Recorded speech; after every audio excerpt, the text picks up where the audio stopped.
Salut Laurie, je suis ravie de t'avoir sur le podcast Les Sentiers du Possible. Comment vas-tu? Très bien, merci beaucoup pour cette invitation. J'ai hâte de voir de quoi on va parler aujourd'hui. Yes, avec plaisir. Moi, j'ai hâte de te poser j'ai plein de questions en tête, donc on va pas s'ennuyer. Mais d'abord, il y a une question par laquelle j'aime bien commencer avec mes invités. C'est sur une échelle de 1 à 10.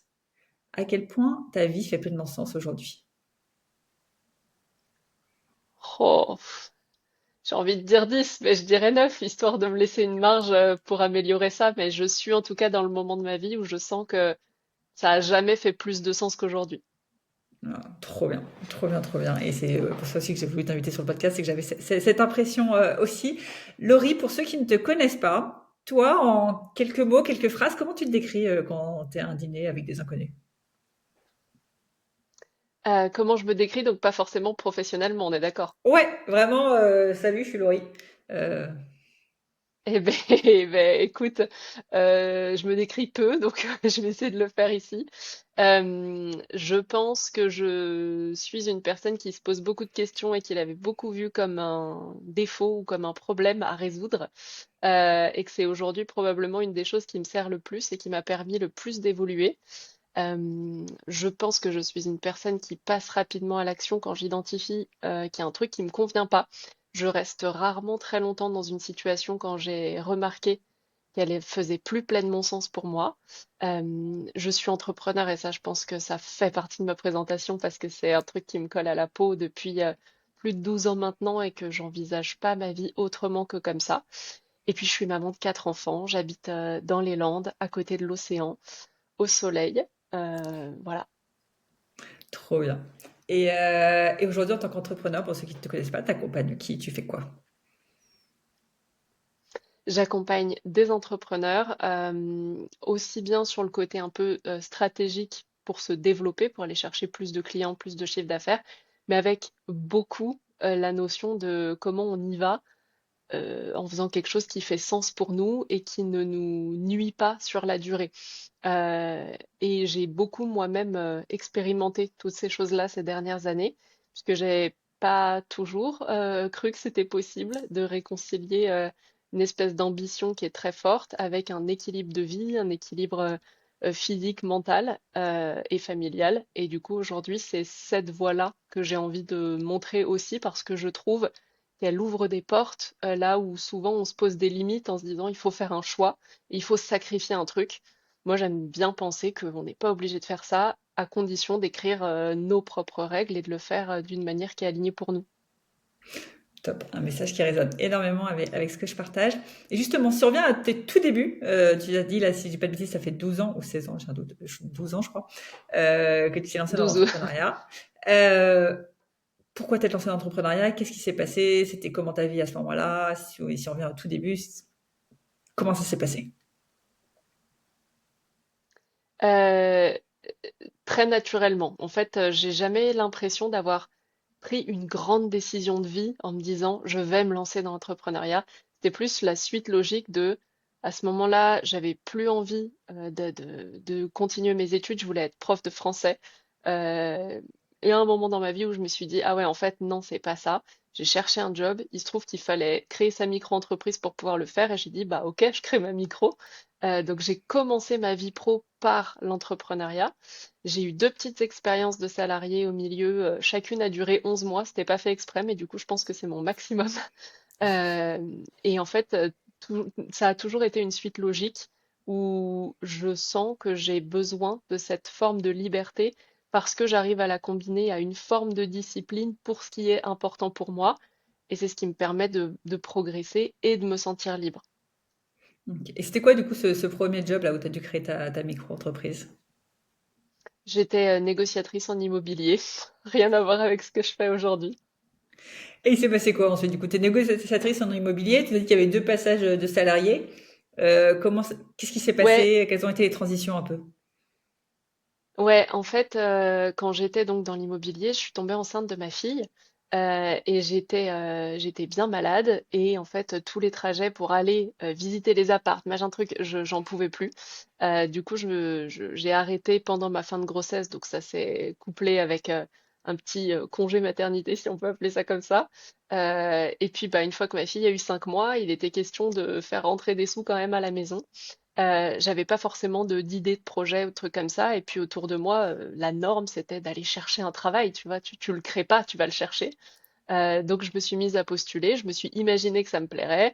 En effet, pendant les 2 premiers mois, ça m'a plu, puis je me suis ennuyée, et puis j'ai trouvé que ça avait peu de sens et que les gens se mettaient une pression de dingue alors que clairement on n'était pas en train de changer le monde.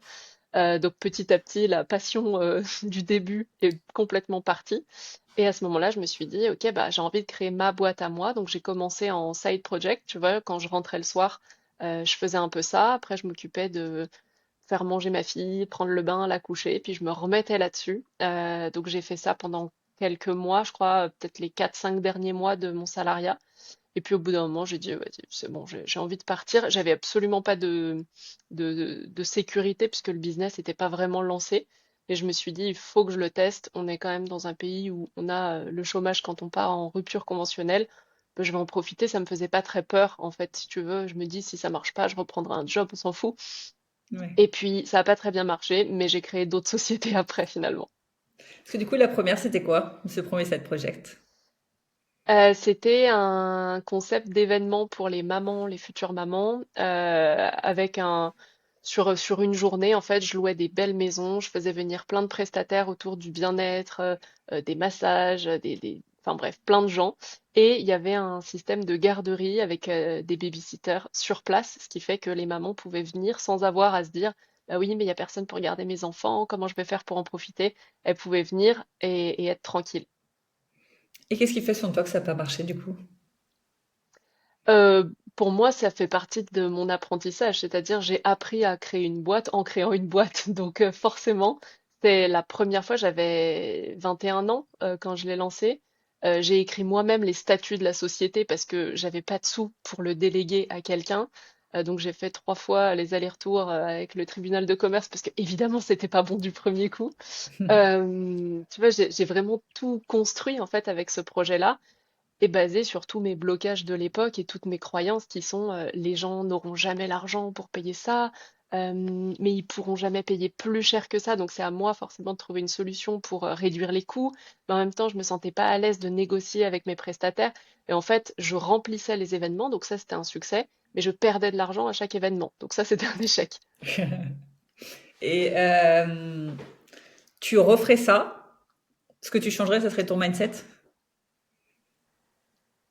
Si je devais revivre cette expérience-là, euh, ouais, principalement mon mindset, parce qu'en fait, si je n'avais pas ces blocages et ces croyances vis-à-vis de l'argent, euh, je pense que l'idée était bonne. Je pense que j'avais réussi à fédérer des gens autour de moi. Donc je pense que ouais, ça aurait pu être un des leviers qui aurait donné une direction différente à Ouais. ce projet, ouais. Ok. C'est ouais, c'est ultra intéressant parce que souvent on pense que tu vois le plus dur c'est d'attirer les gens. Mais en fait, tu viens de nous montrer que bah c'est pas parce qu'on peut t'attirer des gens que forcément t'as le succès derrière, enfin en tout cas les bénéfices. Il y a aussi Ouais, du mindset. Et ouais, donc ouais, complètement. tu fais du négatif. Donc à un moment donné, je pense que tu t'es dit ça ne peut pas continuer. C'est quoi l'étape suivante?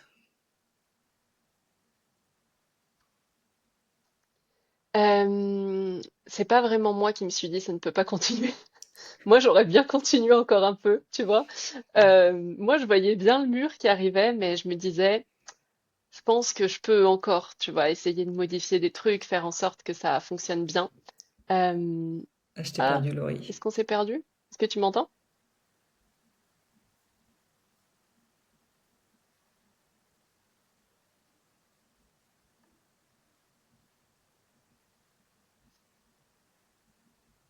Je t'ai retrouvé.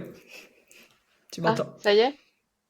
Ouais. Ouais, ça y est, je Ça a t'entends. En coupé fait, quand comme tu ça nous disais. filme et ça charge en même temps, j'ai peur que, tu sais, ce soit ça Je suis dans un Ah, coworking, donc je maîtrise pas 100% la, la connexion. ça a coupé quand tu disais que tu voyais le mur mais que tu avais envie de continuer. Ouais, donc faut que je reprenne cette phrase-là? Ouais, à peu près. Mon assistant Ok. se débrouillera pour que ça coupe bien. c'est pas vraiment moi qui me suis dit qu'il fallait que j'arrête. Je voyais le mur arriver, mais moi j'avais le sentiment que je pouvais encore modifier des trucs pour changer le résultat. À cette époque-là, j'étais avec mon ex-mari et c'est lui qui m'a dit bah non, bah non, là c'est pas viable. Et je l'ai pas hyper bien vécu parce que j'ai pas le sentiment d'avoir pris 100% la décision à ce moment-là. Le fait est qu'avec le recul, il avait raison, c'était pas viable. Et je pense qu'à ce moment-là, j'avais pas les connaissances, les compétences et l'entourage pour réajuster ce qui aurait dû l'être et qu'aurait changé la trajectoire. Tu vois, je pense que j'aurais été euh, en train d'essayer d'ajuster la communication, la fidélisation des gens, mais pas le cœur du problème qui était le système n'était pas rentable. Ouais. Parce que là, à ce moment-là, ton ex-mari, il était salarié? Ouais, ouais, il a toujours été salarié jusqu'à la fin de notre histoire ensemble. OK. Et du coup, tu arrêtes, et c'est là où tu reprends un job de salarié ou tu relances une autre idée? Non, alors j'arrête. Je me dis que je vais reprendre un job de salarié, donc je fais le petit process de regarder les annonces, de passer un entretien. Euh, je passe un entretien et je me sens motivée. Comme la première expérience, en fait, je me dis ah ouais tiens ça pourrait être sympa de faire ça. Je passe un process de recrutement qui est quand même assez long où il faut fournir des tests, des essais, des trucs comme ça. J'arrive à la fin, tu vois, on est deux. Et il y a un mec qui est un peu plus âgé que moi et moi. Donc à cette époque-là, j'ai genre 23 ans. Euh, et la personne qui était chargée de l'entretien me rappelle pour me dire, ben, on a vraiment préféré ta présentation, mais on a quand même choisi l'autre candidat parce qu'il est plus âgé que toi et qu'on se sentait mal à l'aise de te payer le même salaire que les autres personnes alors que tu as 10 ans de moins qu'eux. Et du coup, j'étais un peu perplexe face à cette raison du refus. Ça m'a semblé un peu bizarre. Et c'était la période de Noël, donc je me suis dit, je mets ça entre parenthèses, puis je reprendrai mes recherches en janvier.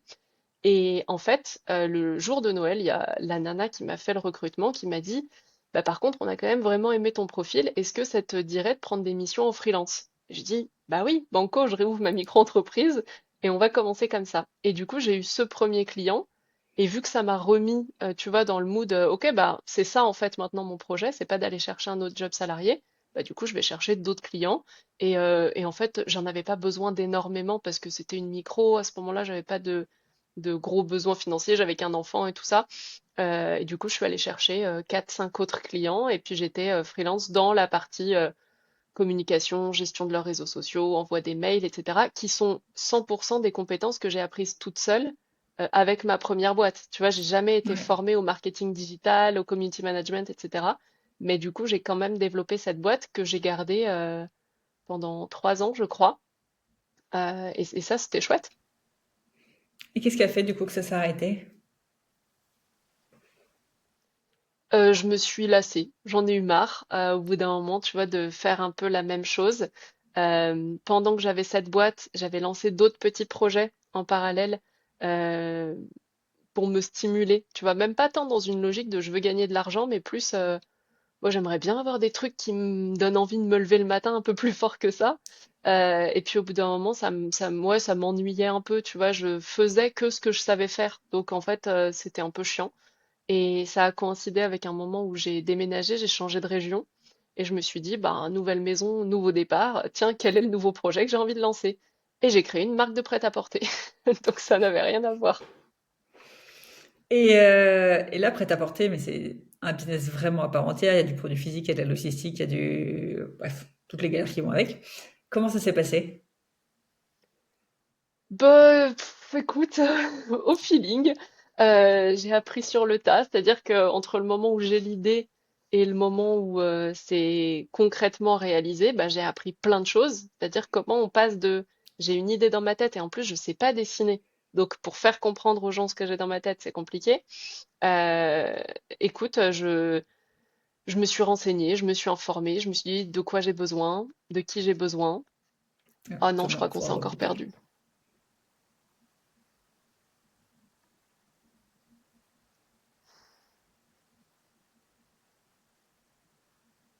Je vais te retrouver. C'était là. Ouais.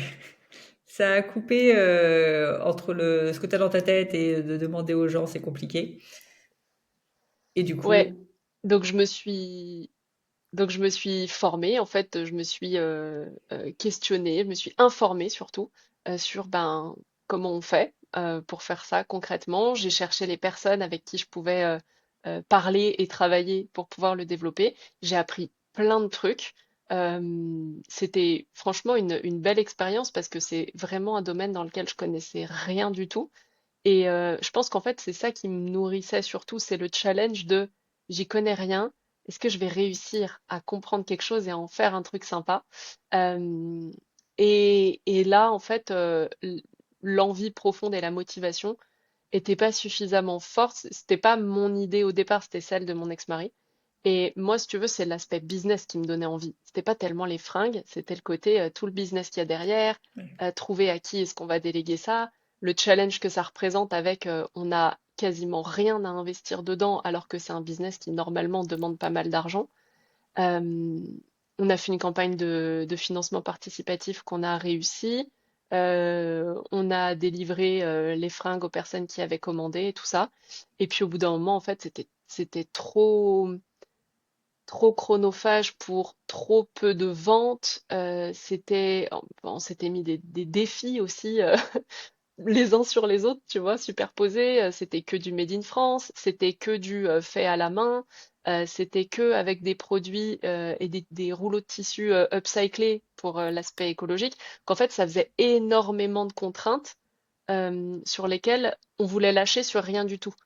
Sauf que, ben, à un Mm. moment donné, il y a la réalité qui fait que on n'est personne, tu vois, on n'a pas de nom pour avoir des prix de vente x 10. Et en même temps, ben, ça coûte quand même très cher de produire comme on l'imaginait. Donc c'est un projet qu'on a décidé d'arrêter. Et à partir de là, bah, c'était plus compliqué parce que le peu de sous qu'on avait, on les avait mis là-dedans. Et là, il n'y avait plus rien de chez plus rien. Je suis tombée enceinte à ce moment-là et j'avais 2 mois de chômage devant moi. Donc on en est là. Waouh! Là, le stress, il est là-haut ou t'es sereine en mode confiante sur toi? Non, là, je commence à stresser, mais ce qui me stresse, c'est pas tant la situation, c'est que j'ai pas d'idée de ce que je veux faire, alors que d'habitude, j'en ai toujours 2 ou 3 d'avance. Tu vois? D'habitude, Ouais. je me dis toujours, tiens, quand j'en aurai marre, je ferai ça. Et là, rien. Et c'est ça qui m'inquiète. C'est que je ne sais pas quoi faire. Et je sais par contre que j'ai pas envie de refaire ce que je savais faire avant. J'ai pas envie de reprendre mon agence, que j'avais lancé. Et du coup, vu que j'ai pas envie, je sais en plus que ça ne marcherait pas si je le faisais. Tu vois, c'est pas comme si je Mm. me dis, bah, j'ai juste 2, 3 contacts à réactiver et c'est bon. C'est qu'il faut quand même que j'aille chercher des clients, sauf que vu que c'est pas ça que je veux, je serai pas bonne pour le faire et je sais que ça marchera pas. Donc là, c'est une phase dans laquelle j'essaye un peu de me débattre. Et au bout d'un moment, je me dis, bah, arrête de débattre, en fait, laisse-toi couler, tu vois, tu sais pas, et de toute façon, plus tu mets d'efforts pour ne pas couler, et pire c'est, bah, accepte juste d'aller mal et arrête de te poser des questions. Et ça, c'était très dur à faire parce que j'avais pas beaucoup de temps devant moi. Donc je me suis dit, ok, aller mal, mais combien de temps? Et ça a duré en vrai une bonne quinzaine de jours où c'était le vide le plus total. Et un jour, il y a une petite flamme qui s'est rallumée. Je me suis dit, oh, ça, ce serait peut-être pas mal. Et après, j'ai eu l'excès inverse, c'est-à-dire trop de projets, trop d'idées et je savais plus par où commencer. Tu vois, c'est comme s'il y a plein de chemins qui étaient devant moi. Ils avaient l'air tous hyper intéressants et je savais pas lequel j'avais envie de prendre. Mais du coup, je les ai pris un par un et j'ai développé les idées comme si je voulais les lancer. Et en fait, ça a été mon moyen déjà de me remettre en action et puis surtout de faire le tri pour me dire, l'idée, elle me plaît, mais est-ce que quand j'agis concrètement pour la matérialiser, ça me plaît toujours ou est-ce que je me dis, non, ça me fatigue, c'est trop compliqué, machin, parce que tout ça, c'est des indicateurs de, c'est pas un truc qui vraiment m'anime profondément. Et après, je me suis prise beaucoup de place sur une grande table avec beaucoup de feuilles et je me suis dit, je vais faire la liste de tout ce que je sais faire, de tout ce que j'aime faire, de tout ce qu'on voit chez moi que moi je vois pas forcément. Et puis, je vais essayer de trouver des liens logiques entre tout ça. Et c'est comme ça que je suis arrivée à, mais en fait, moi j'ai envie d'accompagner des entrepreneurs parce que ça va venir nourrir tout ce que j'aime faire, tout ce que je sais faire, tout ce que j'ai appris à faire. Et ça a coïncidé avec une de mes anciennes clientes quand j'avais ma micro dans la communication qui m'a écrit pour me dire, franchement, toi, tu lances tout le temps des projets, ça a l'air hyper facile pour toi d'entreprendre. Tu veux pas me coacher pour me m'aider parce que moi, je galère. Et j'ai dit, bah, c'est marrant, t'es quand même très synchro avec le travail que je fais en ce moment. Donc, bingo, on va essayer. Et c'est comme ça que j'ai lancé ma boîte actuelle il y a un peu plus de 6 ans. Trop bien. Et comment t'expliques que tu sois passé vraiment de zéro idée à 15 000 idées? C'est le fait d'avoir accepté de faire un break. Comment tu expliquerais ça? Ouais, je pense que c'est vraiment d'accepter de lâcher complètement l'objectif final. Tu vois, parce que souvent, même quand on se dit oui, bah, je vais me lâcher la grappe, on est quand même dans le contrôle. C'est je vais le faire pour avoir ce résultat-là. Et là, ce qui était très difficile, c'est que je voulais juste me laisser couler. Et ben, au pire, j'ai jamais d'autre idée. Et puis, on prendra ma maison. Et puis, enfin, tu vas vraiment aller accepter que tout peut s'écrouler, mais de toute façon, je ne sais pas. Donc, c'est pas en forçant que je vais trouver. Et puis, si jamais j'ai bien des ressources à l'intérieur de moi, donc je saurai les activer si je suis devant le mur et que j'en ai besoin. Donc, ça a été accepter de me laisser complètement tranquille, en fait, pour que mon cerveau, à nouveau, ait de la place pour créer. Parce que Hmm. le cerveau, il n'est pas créatif quand tu es en mode survie. Et là, bah, c'était d'accepter d'arrêter de me poser un milliard de questions, ce qui est hyper dur dans ce genre de situation. Ouais. Et, et du coup, ça lui a redonné de l'espace pour être plus créatif. Je pense que, tu vois, aujourd'hui, j'ai d'autres ressources, d'autres outils, d'autres formations qui me permettent de pas forcément être dans cette situation de précarité pour recréer des idées. Tu vois, je pense que si j'avais fait, je sais pas, plus de sport, mieux dormi, mieux mangé à cette époque-là, je pense que j'aurais pu avoir des idées sans accepter de tout lâcher et de me laisser couler. Mais à ce moment-là, je les avais pas, ces ressources. Et ça a été le truc qui me permet d'avoir cet espace, ouais. Mais du coup, tu faisais quoi de tes journées? Les 2 semaines là où tu as lâché prise, tes journées, Eh c'était ben, quoi? j'avais deux enfants en école à la maison et j'étais enceinte, donc déjà ça m'occupait un peu. Tu m'étonnes. Et en fait, bah ouais, donc je m'occupais de ça. Et puis je lisais, je me reposais. En fait, que des trucs que j'avais pas fait ces dernières années, tu vois, de juste prendre le temps de vivre. Parce que moi, depuis que j'ai lancé ma première boîte, j'ai pas eu de vacances, tu vois. Je Hmm. m'étais jamais pris de vacances, donc pendant 6 ans, en gros, ça n'existait pas. Et puis je restais trop peu longtemps salariée pour avoir vraiment beaucoup de vacances. Donc en fait, là, ça a été 15 jours pendant lesquels je me suis juste reposée. Et comme par magie, ça aide quand même à trouver des idées et à avoir plus de clarté d'esprit. Ouais. Du coup, tu lances cette activité-là avec cette première cliente que tu accompagnes à développer son activité. Ça marche très vite pour toi, parce qu'il y a un moment donné où tu as atteint du coup un gros palier de succès. Comment ça s'est fait du coup les débuts? C'est allé très vite.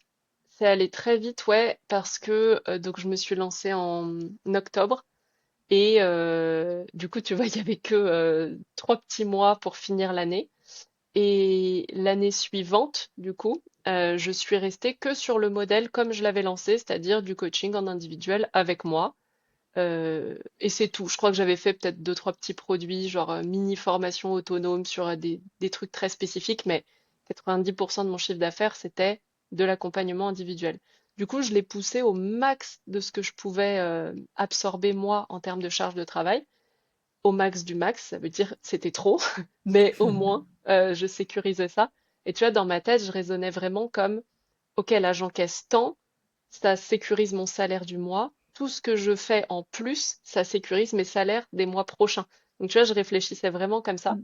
Et la première année, ça a marché assez bien comme ça. J'ai communiqué tout de suite, tu vois, j'ai vachement pris le réflexe immédiatement de documenter tout ça, tout ce que je faisais, de créer du lien. J'avais une mini communauté, tu vois, je sais pas, j'avais peut-être 300 personnes, un truc comme ça. Mais vraiment, j'étais engagée et investie dans je veux parler avec les gens. C'était pas je veux créer du contenu qui est hyper abstrait, c'est je veux parler avec ceux qui ont décidé de s'abonner à moi. Du coup, ça créait du lien. Il y a beaucoup de personnes qui me suivent encore aujourd'hui, qui étaient là à cette époque-là. Et j'ai encore aujourd'hui une cliente qui a rejoint un de mes programmes, qui fait partie de mes toutes premières clientes il y a 6 ans, donc c'est quand même chouette. Ah, Hop, ça a coupé. Une cliente aujourd'hui qui fait partie de toutes tes premières clientes. Allez. Ah bah écoute, je me suis arrêtée là parce que j'ai vu la petite notif. C'est OK là? Ouais, Non, OK. on est nickel. Euh, C'était quoi la question de départ déjà? La question de départ, c'était comment ça avait marché, ça avait tout de suite décollé. Et tu disais que tu avais déjà du coup une cliente qui était Ah encore oui, cliente et du coup avec tes 300 abonnés, ils ouais, étaient vraiment fidèles. ouais. Et donc cette première année, je l'ai continué comme ça, tu vois, c'était assez fluide. Et au bout d'un moment, je me suis dit, mais comment je fais si je veux plus que ça? Parce que bah forcément, à mesure que je me prouve, si tu veux, que je suis capable de générer plus d'argent, alors que Mm. ça avait jamais été dans ma tête à un moment donné. Moi, quand j'étais salariée, j'étais toujours au SMIC et quand j'ai eu mes boîtes précédentes, c'était déjà une victoire quand je pouvais me payer, tu vois. Donc, au départ, moi, je me disais que je veux pouvoir me payer chaque mois, que ça remplace mon chômage et c'est tout. Et puis, bah, forcément, la première année, ça marche bien. Donc, je me dis, c'est cool quand même quand c'est plus confortable comme ça, quand tu peux faire des projets, quand tu peux commencer à investir, te former et tout. Comment je fais pour aller chercher plus que ça? Et du coup, c'est là que j'ai commencé à rassembler tout ce que j'avais fait avec mes clients pendant une année. Et j'ai vu qu'il y avait deux grands sujets qui ressortaient. Il y avait faire le point sur qui on est, ce qu'on aime, ce qu'on veut et trouver la direction qui nous anime au niveau pro. Et, ok, je suis entrepreneur, mais je galère à me lancer. Et en fait, j'en ai fait deux programmes distincts que j'ai commencé à vendre en groupe, donc avec des accompagnements où au début il y avait 10 personnes et puis les années d'après il y en avait 20. Et donc ça m'a aidé à passer un cap. Et puis l'année encore d'après, je me suis dit, ben, comment je fais pour toucher encore plus de monde et en ayant à nouveau du temps pour moi parce que j'avais besoin de développer les projets. Et j'ai commencé à recruter notamment des coachs qui coachaient dans mes programmes. Et ça a été une grosse étape parce que j'ai dû prendre le risque que bah, plus personne n'achète puisque au départ, ils achetaient pour que moi je les coach. Donc, Mm. je mets quelqu'un d'autre dedans. Est-ce que ça va pas poser problème? Et ça n'a pas posé problème parce que j'étais à l'aise avec cette idée-là et voilà. Trop bien. Et je pense qu'on arrive à peu près au moment où moi je t'ai découvert sur les réseaux sociaux. Tu avais ce côté, je sais pas si tu l'assumes pas, mais moi de ma perception, un peu bling bling, je réussis trop bien, etc. Et j'ai l'impression qu'il y a eu une énorme rupture à un moment donné. Et ciao la Laurie, je réussis trop bien à bling bling. Je reviens un peu plus à l'essentiel, à ce qui me fait vibrer, à ce qui me fait kiffer. Je sais pas si toi tu l'as vécu comme ça, mais est-ce que tu peux nous parler justement de ce switch? Qu'est-ce qui s'est passé dans la tête de Laurie, dans la vie de Laurie, pour qu'il y ait eu un peu ce changement? Bah, j'ai divorcé. Ah. C'est clairement l'avant-après, il est là en fait. Tu vois, en même temps, le parcours, si je le prends, si je dézoome un peu, tu vois, on se rencontre, on est étudiant, on n'a pas d'argent. On bosse chacun de notre côté, on n'a pas vraiment d'argent. Et puis un jour, je lance un truc et ça nous fait accéder à beaucoup d'argent. Et bah, en fait, il y a des personnalités différentes qui deviennent plus visibles quand tu as plus de moyens. Et du coup, ben, on a suivi un truc qui finalement, avec moi, n'était pas très aligné. Et je m'en suis rendu compte au moment où j'ai décidé de divorcer. Et suite à ça, bah, je suis revenue à qui je suis moi. Mais ce qui est important, c'est que pendant le process de cette phase, on va l'appeler la phase bling bling, moi, j'avais pas l'impression de pas être moi. J'avais l'impression que c'était moi, la nouvelle moi, c'était l'objectif que je poursuivais, c'était l'accomplissement que je voulais et tout. Et en fait, non. Mais je le voyais pas à ce moment-là. Et j'ai eu besoin de m'en extraire et de m'en détacher pour me rendre compte que, en fait, je m'étais perdue à ce moment-là. Mais j'en avais pas conscience. Ok, tu t'es détaché sans avoir cette conscience-là. La conscience, elle est venue après, c'est ça? Ouais, en fait, dans le process, moi, je suis dans ma conception au max de ma vie, au max de mon chiffre d'affaires.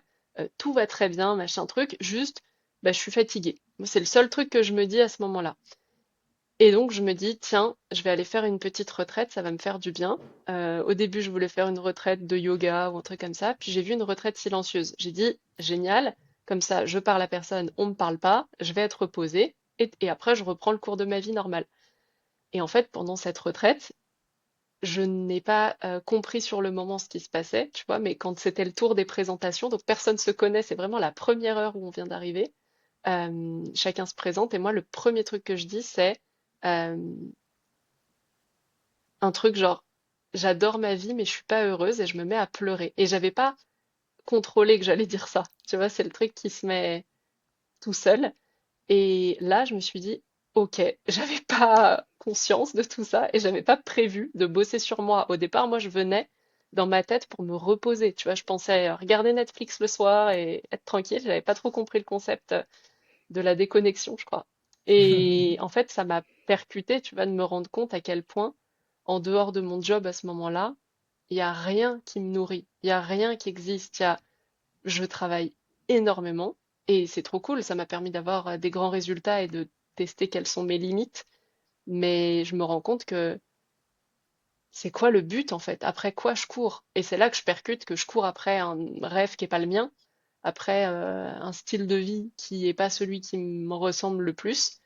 Et du coup, quand je rentre, je décide de divorcer et de continuer ma vie et de me rapprocher petit à petit. Tu vois, ça fait 3 ans et demi là maintenant et il m'a fallu 3 ans et demi pour trouver là où je me sens bien, ma manière d'entreprendre et comment je la fais évoluer avec moi, parce que finalement, ma boîte, elle n'a pas changé. Tu vois, c'est la même structure depuis 6 ans.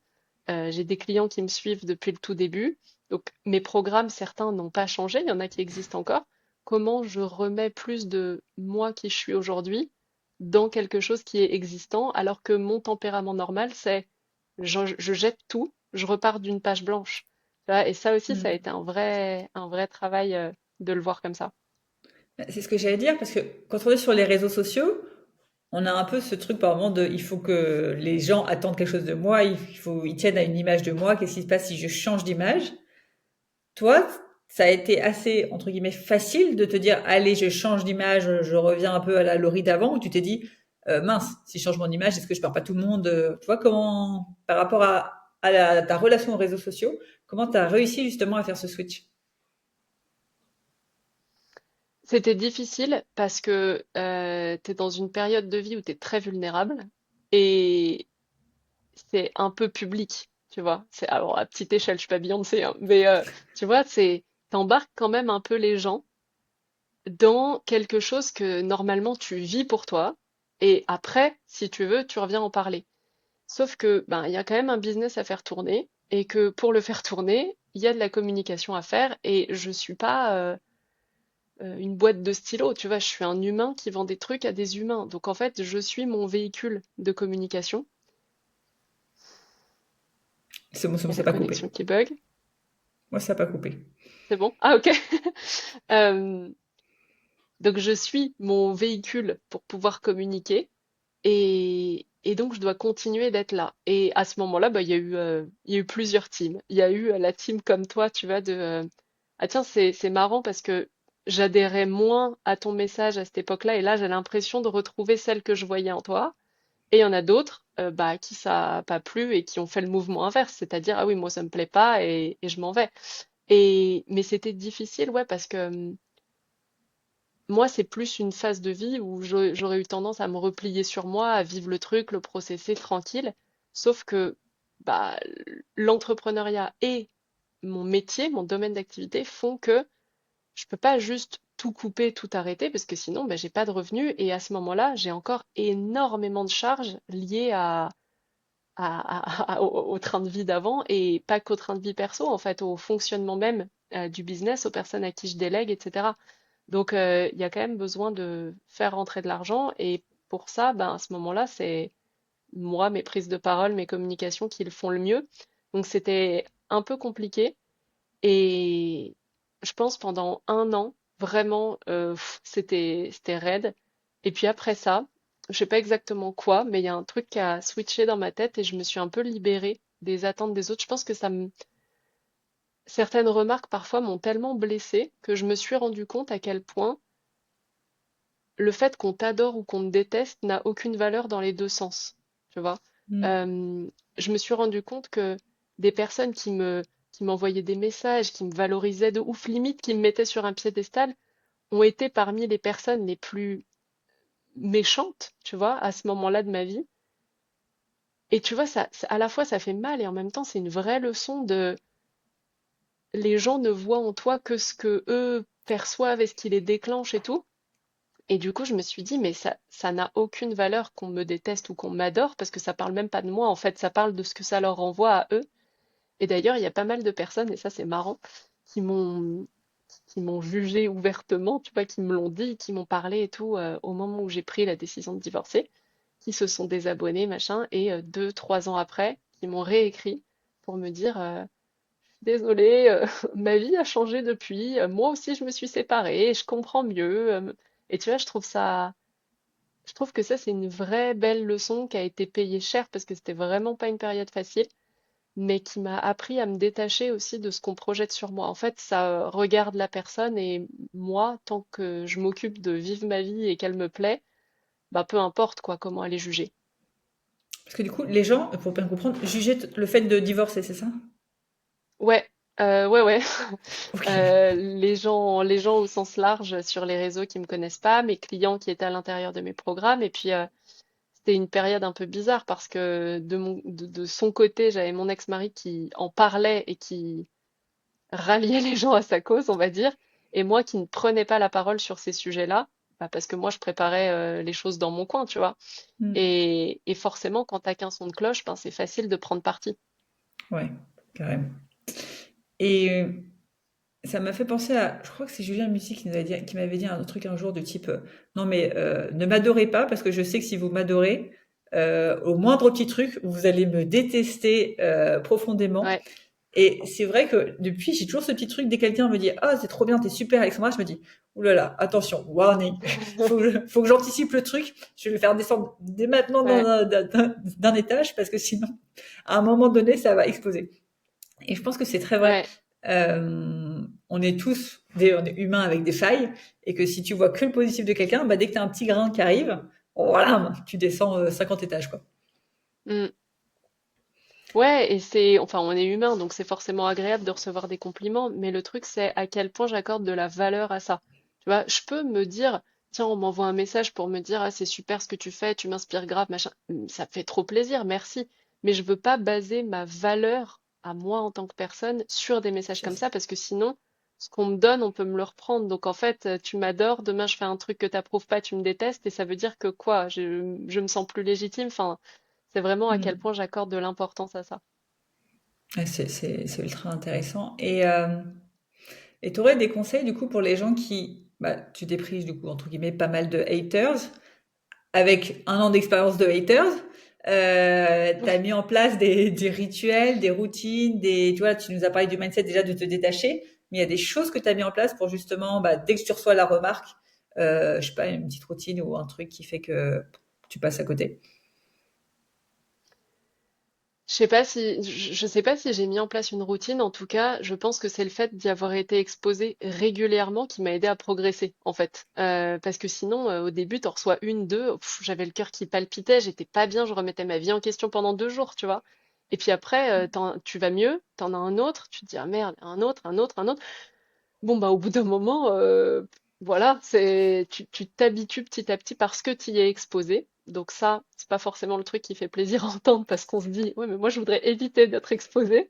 Euh, Ce qui m'aidait, en fait, c'était de lâcher mon téléphone et de me rappeler que c'est pas ça la vraie vie.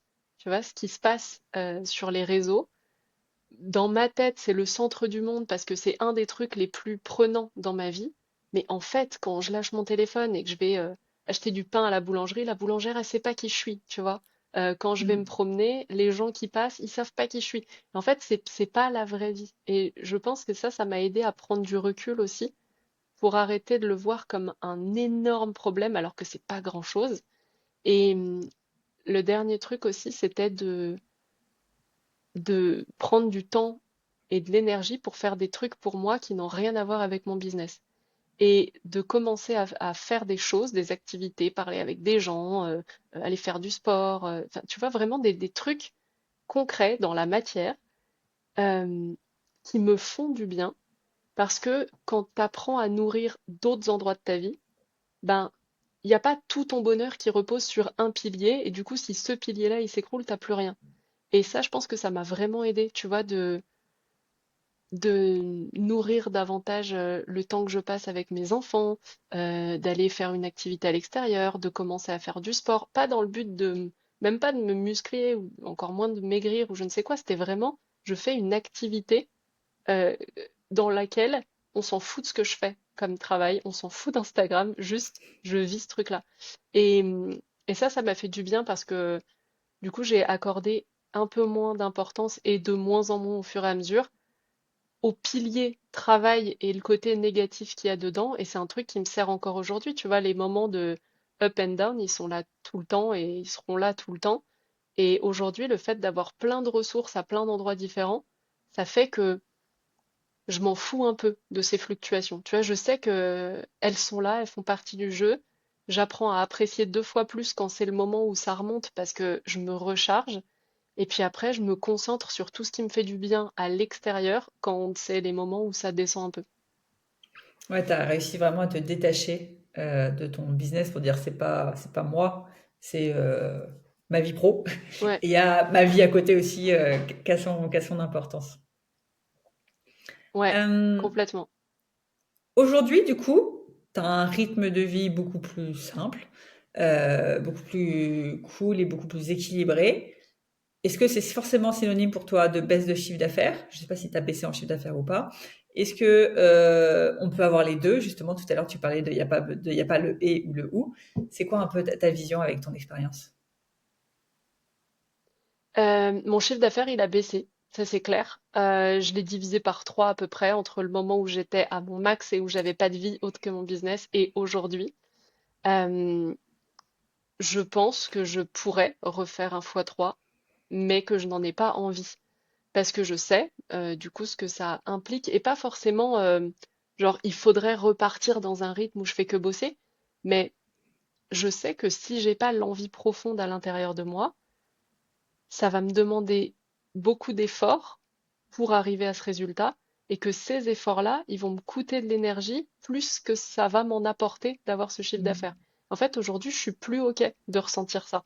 Tu vois? Je, En fait, j'ai remis beaucoup de sens derrière mes objectifs. Ok, je veux ça, mais pourquoi je veux ça? Je veux faire x2 sur mon chiffre, mais pourquoi? En fait, concrètement, pourquoi?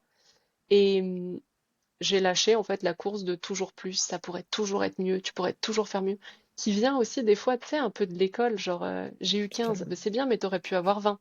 Oui, mais j'ai eu 15 et c'est super chouette, quoi. Et on n'a pas toujours besoin d'être à 20 sur 20 partout. En fait, je pense qu'aujourd'hui, j'ai un rythme de croisière qui me va bien. Et du coup, puisque ça me va bien, j'ai pas la motivation et l'envie nécessaire pour aller chercher un x2, x3 et plus. Euh, donc en fait, ça me convient. Donc je pense qu'on peut avoir les deux. On peut augmenter son chiffre d'affaires et avoir une qualité de vie qu'on estime être optimale, à condition que cette progression de chiffres, elle fasse sens avec nos valeurs profondes.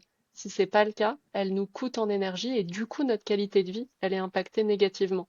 Je pense qu'on peut avoir les deux, mais ça doit vraiment être connecté à qu'est-ce qui compte le plus pour moi et du coup être bien au clair sur sa hiérarchie de valeurs, etc. notamment. Euh, et je mets quand même une nuance sur le début, la phase de lancement d'une entreprise. Je crois pas qu'on puisse avoir une progression aussi rapide que celle que j'ai connue, par exemple. Euh, En un an, j'ai fait x10 sur mon chiffre. Euh, en un an, je suis passée de 45 000 à 450 000. Donc, c'est une progression très rapide. Je crois pas que ce genre de courbe, tu vois, qui fait ça, on puisse l'avoir dès le début en ayant une super qualité de vie à côté. Tu vois, je pense qu'une croissance rapide, elle implique forcément des concessions à un moment donné et le fait que ton business soit ta priorité numéro un pendant un temps. Ça ne veut pas dire pour toute la vie, ça ne veut pas dire que tu négliges tes enfants, ta famille, machin, mais ça veut dire que pendant une phase, la phase de grosse croissance, ta priorité, c'est le business, un peu au détriment du reste. Et il y a des gens qui sont profondément pas d'accord de vivre ça, et il n'y a aucun problème. Mais la contrepartie, c'est qu'il faut accepter que la croissance, bah, elle prend plus de temps. Et c'est OK, mais faut toujours choisir en fait entre le confort ou la rapidité. Soit je veux que ça aille vite et du coup j'accepte que ce soit moins confortable pour moi, soit je veux que ce soit très confortable et je dois accepter que ça ira moins vite. Et les gens se situent souvent au croisement des deux et ils veulent lâcher sur aucun des deux, ce qui crée vachement de frustration dans le process. Ouais, bah, c'est ce qu'on voit avec toutes les promesses faites en 3 mois, 10 000 € par mois, en travaillant seulement 2 heures par jour. Je suis d'accord avec toi, il y a tout un fantasme autour de là, qui, je pense que tu Mm. l'as dit, le plus important, c'est quelle est ta valeur numéro une, qu'est-ce qui est le plus important pour toi? Si c'est le business, bah alors vas-y à fond et t'es prêt à faire tous les sacrifices. Si c'est pas le business, tu vas juste avoir de la frustration parce que t'es pas prêt à faire les sacrifices. Ouais, exactement. J'aimerais rebondir sur un truc que tu as dit. Du coup, tu veux pas évoluer en termes de chiffre d'affaires. J'ai une croyance, peut-être totalement fausse, à toi de me dire, que l'humain a quand même envie de toujours d'évoluer, ce besoin d'aller vers du mieux. Toi, du coup, c'est pas dans le chiffre d'affaires, c'est dans quoi? Est-ce qu'il y a dans un autre domaine, dans un autre truc où tu as ce truc d'évolution, ou est-ce que tu es vraiment dans une dynamique où non, j'ai zéro objectif d'évolution dans aucun domaine de ma vie? Ah, j'ai des objectifs d'évolution, je crois comme toi, que on est, en fait, à partir du moment où on est vivant, je pense qu'on a envie d'évoluer. Enfin, on est programmé pour ça. J'ai pas, là aujourd'hui, j'ai pas envie d'augmenter mon chiffre d'affaires. Je le trouve très cool par rapport à ma vie.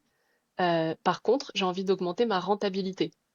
Et du coup, c'est là-dessus que je me concentre, tu vois, pour cette fin d'année et tout 2026. C'est mon objectif principal, c'est comment je peux, euh, sans toucher à mon chiffre d'affaires, pouvoir me dégager plus d'argent qui me reste à moi pour continuer de financer mes projets perso.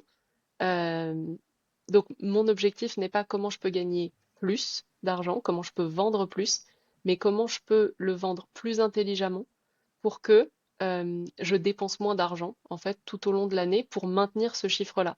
Et c'est un objectif qui est aussi ambitieux que de faire x2 sur son chiffre, hein. Carrément, carrément, carrément, ultra intéressant. Je vois le temps qui passe. Est-ce que, avec toute l'expérience là que tu as acquise, puisque tu as connu finalement les très bas d'entrepreneuriat, les très hauts d'entrepreneuriat, le milieu de l'entrepreneuriat, c'est quoi un peu le conseil, toi, que tu aurais aimé qu'on te dise quand tu as commencé dans l'entrepreneuriat? Le ou les, si vraiment il y en a plus qu'un qui te vient à l'esprit. Euh, Non, ce qui me vient à l'esprit, c'est est-ce que si j'avais eu des conseils avant, j'aurais fait la même chose? Et du coup, si je l'avais pas faite, j'aurais sûrement pas les mêmes enseignements. Euh, Donc, ce qui est sûr, c'est que je voudrais pas réécrire tout ça. Mais si je devais donner un conseil à la moi d'avant, euh, je lui dirais peut-être d'arrêter de baser son référentiel sur le passé et sur ce qu'elle a déjà connu. Tu vas s'autoriser à voir beaucoup plus large que le petit prisme de sa petite expérience. Et tu vas commencer à se dire, c'est pas parce que toi t'as connu que ça de la vie que tout le reste n'existe pas. Et je pense que ça aurait peut-être euh, fait tomber quelques barrières plus rapidement.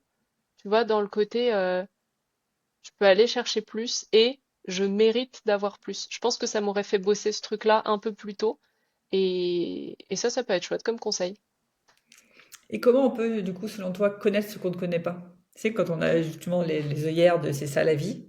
Quel conseil tu donnerais pour ceux qui disent bah faudrait que j'agrandisse mon prisme? Remettre en question toutes nos certitudes. Bah, c'est comme ça qu'on fait parce que on a toujours fait comme ça. C'est comme ça qu'il faut faire parce que c'est comme ça que ça marche. Et si c'était faux? Tu vois, se poser la question tout le temps de et si c'était faux? Parce que toute notre vie, et ça on le sait, elle est basée sur nos croyances, c'est-à-dire notre vie est est le résultat des croyances qu'on a. Euh, Si les croyances que j'alimente n'étaient pas vraies, qu'est-ce que ça impliquerait? Et tu vois, juste de se poser la question, ça ouvre l'esprit forcément parce que notre cerveau, il va emprunter un chemin qu'il n'est pas habitué à prendre. Donc il va se concentrer pour trouver des réponses à ça au lieu de se concentrer sur je renforce la croyance de départ qui est on peut pas faire autrement. Yes, ultra intéressant.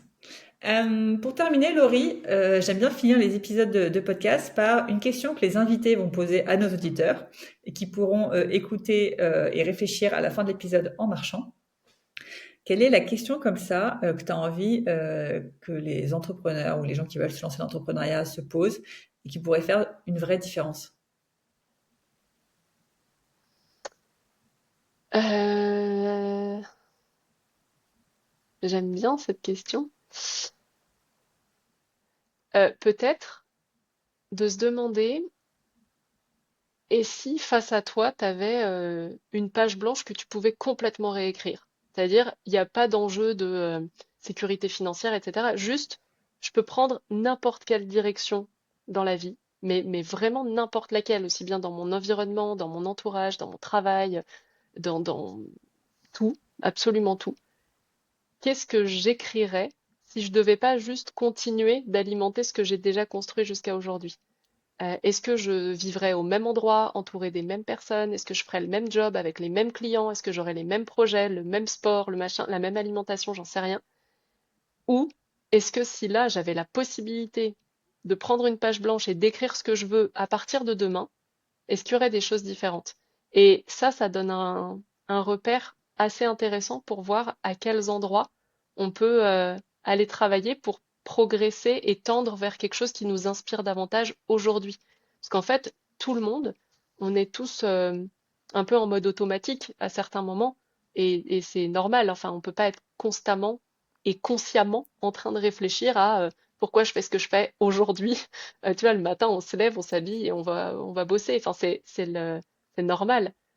Sauf que des fois, ça fait du bien de mettre sur pause et de se dire, attends, si je devais pas juste le faire parce que je me suis engagée il y a 5 ans dans cette voie-là, est-ce que quand même j'irais ou est-ce que j'irais dans une autre direction? Et ça peut être le point de départ de quelque chose d'intéressant. Trop cool cette question. Et ben restez bien jusqu'au bout de l'épisode pour avoir cette question à méditer en marchant et en musique. Et Laurie, pour ceux qui veulent te retrouver, t'envoyer des petits mots doux ou autres, où est-ce qu'on peut te retrouver? Principalement sur Instagram, c'est là où je suis la plus active. Du coup, mon prénom, mon nom, Laurie Pifero, tout simplement. Top. Je mettrai les liens dans le descriptif de l'épisode. En tout cas, moi, j'étais ravie d'avoir cet échange avec toi. Un grand merci de nous avoir partagé tout ce que tu nous as partagé, ton expérience, tout ça sans faille. Que du bonheur et je te dis du coup à très vite. À bientôt, merci. Ciao.